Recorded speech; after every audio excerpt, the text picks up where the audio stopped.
জোর করে আর কি পাঠালে যা হয়। আমি চেষ্টা করছি। মহাদেব স্যারের একটি লেখা কবিতা অপেক্ষা আবৃত্তি করছি আমি আবৃত্তি। তোমার একটু দেখা পাবো বলে 1 কোটি বছর হয় দাঁড়িয়ে আছি এই চৌরাস্তায়।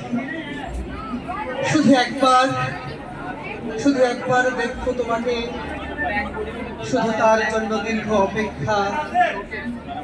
এই ঢেউগুনা কত অশ্রু জল শুকালো 2 চোখে, কত শীত গ্রীষ্ম পার হয়ে গেল অপেক্ষা ঘুষল।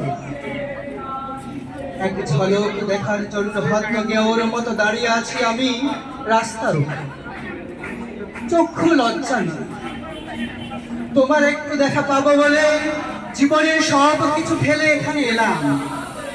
দাঁড়ালাম মাঝ পথে পাগলের মতো, পথে পথে ছড়ালাম ফুল, বিছালাম তৃণ, তোমাকে দেখার জন্যই অনন্ত অপেক্ষা। দীর্ঘ পর্যটন, দীর্ঘ পথ হাঁটা, পথে পথে ঘুরব তোমাকে একটু দেখতে পাবো বলে। বুদ্ধের মতো আমি ঘর ছাড়া পথের বাউল। শুধু একবার তোমার দেখা পাবো, তাই 1 কোটি বছর এখানে দাঁড়ানো, এখানে অপেক্ষা। ধন্যবাদ সবাই।